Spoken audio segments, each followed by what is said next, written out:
حضرت سیدہ زینب نے پوچھا امام حسین سے کہ سارے زمانے نے روکا ہے، ٹھیک ہے آپ حق پہ ہیں، یہ بھی سب نے کہا آپ حق پہ ہیں، پر روکا بھی سب نے، آپ روکے کیوں نہیں؟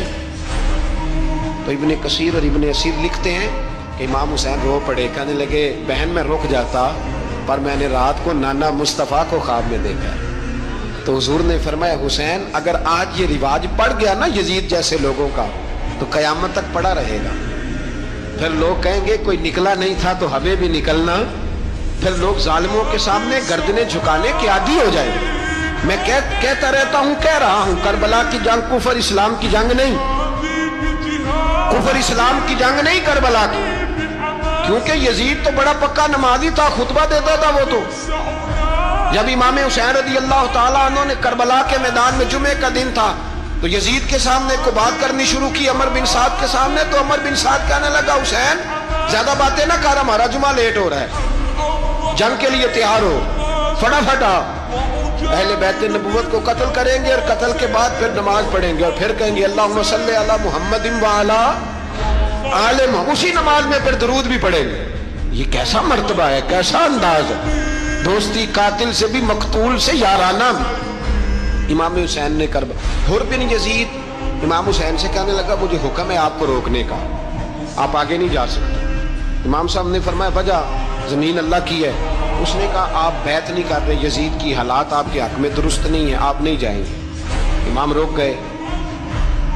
ظہر کی نماز کا وقت ہوا تو حضرت علی اکبر امام حسین کے بڑے صاحبزادے انہوں نے اذان ظہر پڑھی تو حر بن یزید کے لشکر نے امام حسین کے پیچھے نماز ادا کی۔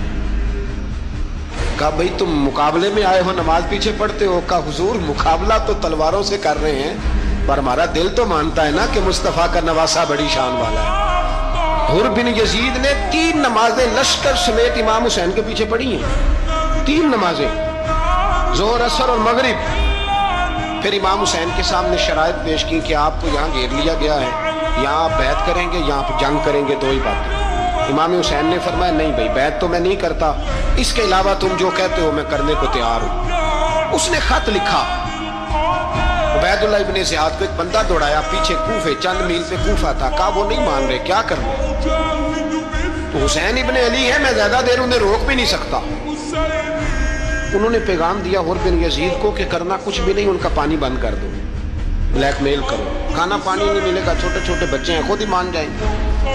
حضرت امام علی مقام کے بارے میں حر کے پاس جب یہ پیغام آیا تو حر کہنے لگا میری طبیعت نہیں مانتی حسین پر پانی بند کروں، دل نہیں مانتا۔ جب یہ لفظ کہے نا دوبارہ تو پھر عبید اللہ ابن زیاد نے عمر بن سعد کو 10,000 آدمی دے کے بھیجا، کہا حر بن یزید لچک دکھا رہا ہے حسین کے حق میں۔ ایک رے کا علاقہ تھا، بڑی وہاں فصل ہوتی تھی، لوگ کوشش کرتے تھے وہاں کا گورنر بننے کی، کوشش کرتے تھے۔ تو عبید اللہ ابن زیاد کہنے لگا تمہیں رے کی گورنری ملے گی، سب سے سرسبز و شاداب علاقہ، تمہیں وہاں کا گورنر بنایا جائے گا اگر حسین کے خلاف لڑو گے۔ یہ اتنی زبردست ہوتی ہیں گورنریاں کہ گورنریوں کے لیے لوگ نسل رسول کے خلاف بھی نکل آتے ہیں، یہ اتنی تگڑی ہوتی ہیں، اتنی جلدی وفاداریاں بدلتی ہیں۔